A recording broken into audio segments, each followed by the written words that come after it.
Hello दोस्तों, do the view पर हम काफ़ी 5-6 दिन के गैप से आए हैं।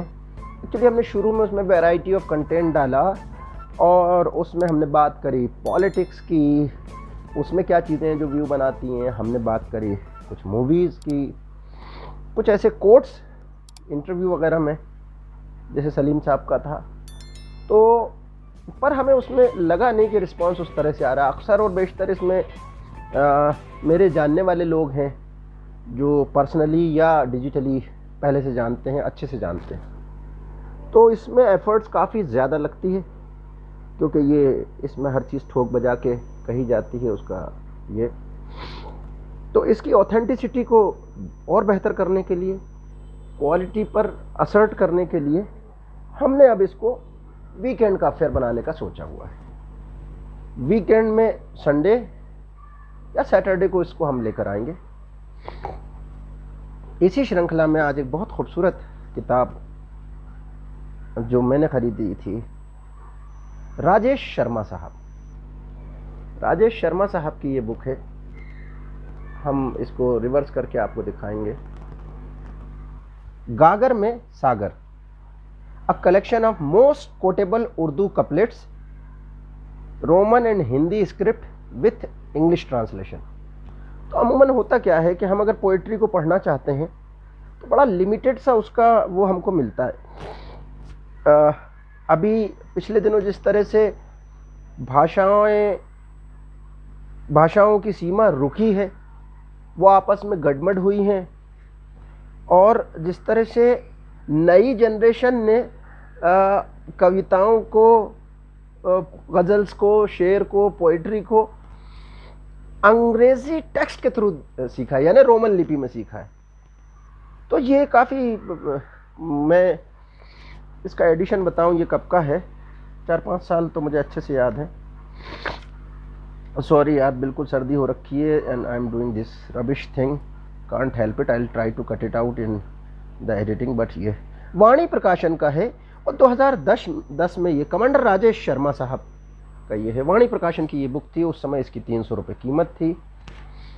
अभी हम आपको जो कीमत होगी वो यहाँ डाल देंगे, जो भी वो होंगे। ISBN जो है इसका 9789305228 है।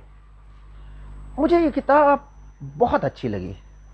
देखिए, मैं उन लोगों में से हूँ जिन्होंने ज़िंदगी भर हिंदी पढ़ी, संस्कृत पढ़ी। लोग कई चीज़ें बड़ी अजीब सी सोचते हैं कि मुस्लिम हैं तो उर्दू जानते ही होंगे। ऐसा नहीं होता है। या आपके परिवार में अगर है तो मार मूर के आपको उर्दू सिखाई जाएगी, ऐसा नहीं होता है। मेरे परिवार में मैं वाहिद यानी अकेला व्यक्ति हूँ जो उर्दू जिसने पढ़ी नहीं, टेक्स्ट बुक की तरह नहीं पढ़ी, अपने कोर्स में नहीं पढ़ी। तो अब मेरे सामने मुझे कुछ ऐसा अच्छा लगा ही नहीं, मुझे क्लिष्ट लगता था। मैं तकली चला लेता था मगर उर्दू नहीं पढ़ता था, मुझे मुश्किल लगती थी, मुझे कुछ एलियननेस सा फील होता था। तो जब मैं बड़ा हुआ, जब थॉट्स आना शुरू हुए, तब इस तरफ ले जाने का पूरा श्रेय जो है वो जगजीत सिंह साहब को है। शुरुआत में एक एल्बम आया था इन सर्च, उसको मैंने देखा, मतलब सुना। उसने मुझे उर्दू पोइट्री की तरफ, गज़ल की तरफ माइल किया। फिर वो चीज़ें जो है थोड़ा सा आगे बढ़ के गुलजार साहब आगे ले गए। फिर कुछ ज़िंदगी के हालातों ने अलग रंग रूप लिया। उसमें गालिब को जब पढ़ा तो मैं इस ज़बान का मुरीद हो गया। मगर आप किसी ज़बान को जब तक उसी में उसकी चीज़ को नहीं पढ़ते ना, तो आपको वो मज़ा नहीं आता। कितना ट्रांसलेशन में पढ़ लीजिए, वो बात नहीं आती। तो ये एक मेरी मिसिंगनेस है।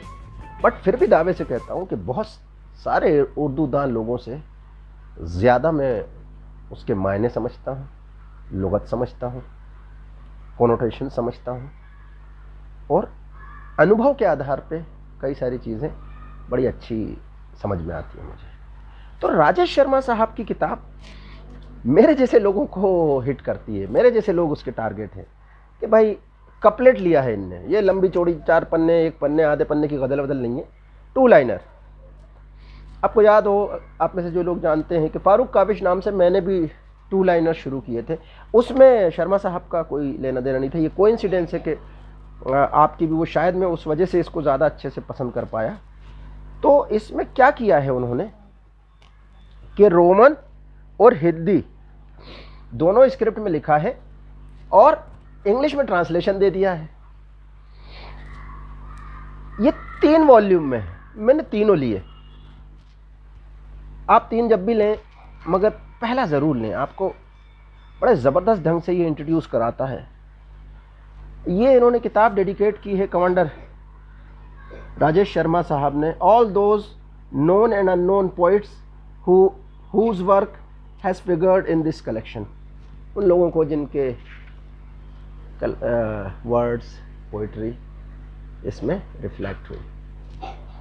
इसमें इंट्रोडक्शन में भी वो बड़ी अच्छी चीज़ें बताते हैं कि किस तरह से बाअदब बेअदब ये कैसे उर्दू में कैसे मायने अलग अलग फॉर्म लेता है, यानी प्रत्यय उपसर्ग वगैरह इसमें कैसे आते हैं। अच्छा एक ज़बरदस्त उर्दू के ऊपर दिया हुआ है, जिससे आप जब उर्दू पढ़ते हैं तो उर्दू की पोइट्री पढ़ते हैं, ख़ास तौर से कपलेट, तो आपकी समझ पहले से बनी हुई होती है इनके इस इंट्रोडक्शन की वजह से, तो आपको बड़ा मज़ा आता है। तो इस इंट्रोडक्शन में उन्होंने कई सारी चीज़ें दी हैं। साहिल लुधियानवी का एक आखिरी से थोड़ा पहले एक शेर दिख रहा है, वो देखिए, दुनिया ने तजुर्बात व हवादिस की शक्ल में, दुनिया ने तजुर्बात व हवादिस की शक्ल में जो कुछ मुझे दिया है वो लौटा रहा हूँ। यानी ज़िंदगी ने जो कुछ भी, दुनिया ने, हमारे आसपास के लोगों ने, हालात ने एक्सपीरियंस के तौर पे या मेरे साथ जो सैड इवेंट घटे हैं उसमें जो कुछ भी मेरे पास आया है वो लौटा रहा हूँ।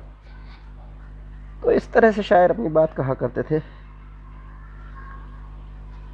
ये जो है ऐसे शुरू हो रही है ये किताब कि इस किताब को आप अगर इसकी समझ अच्छे से पैदा कर लेते हैं तो बहुत ज़बरदस्त आप एंजॉय करने वाले हैं। और आप यकीनन शर्मा जी ने जो एफ़र्ट करी है, जो मेहनत करी है, उसको जैसे एक्सप्लेन किया है उन्होंने कि भाई देखो मेरा इनको अरेंज करने का तरीक़ा इसलिए और ऐसा है, तो आपको मज़ा आ जाएगा। आइए पहला देखते हैं शुरुआत कैसे हो रही है।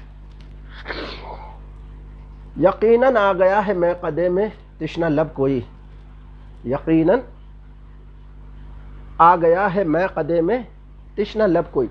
उर्दू के बारे में एक बड़ी गलत फहमी है कि ये शराब शबाब इस तरह की चीज़ों को लेके ही है, मगर ये सिंबल है। हिंदी कविता में अगर आप भक्ति काल की कविता को देखेंगे तो बड़े स्पष्ट रूप से सूरदास जी वगैरह ने सीधे सीधे आराध्य का नाम लिया है। अगर उसको जब गहराई से देखते हैं ना तो वो गज़ब का स्पिरिचुअलिज्म है, उसमें उस आराध्य का नाम भी सिंबॉलिक है। तो पोइट्री को समझने के लिए मतलब परतें चाहिए, बहुत सारी समझ की परतें चाहिए, उसके बाद भी आप फेल हो जाते हैं। और कभी कभी बड़ी मज़ेदार चीज़ ये होती है कि जो शायर ने, पोइट ने, कवि ने नहीं लिखा, उसके लिए उसके चाहने वाले उसे जानने लग जाते हैं, और यही ब्यूटी है उसकी। तो यकीनन आ गया है मैं कदे में तिश्ना लब कोई। अब ये तिश्ना लब को शर्मा साहब ने कठिन शब्द माना है और उसको यहाँ पे फुटनोट में प्यासा बताया है कि पीता जा रहा हूँ, कैफियत कम होती जाती है। कैफियत को यानी असर। तो वो कह रहे हैं कि यार कौन ऐसा प्यासा आ गया है आज इसमें मैं कदे में कि जितनी पी रहे हैं नशा बढ़ने के बजाय घटता जा रहा है। अब इसके डिफरेंट कनोटेशन आप निकाल सकते हैं। आप ये कह सकते हैं कि वो किसकी प्रेजेंस है जिसकी वजह से नशा ही नहीं चढ़ पा रहा,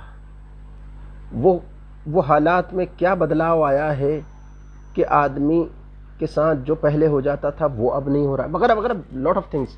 आप अपने जहन से पढ़ेंगे, मैं अपने जहन से पढ़ूंगा, मेरे दिमाग में अपनी छवियां खोदेंगी, आपके दिमाग में अपनी छवियां खोदेंगी।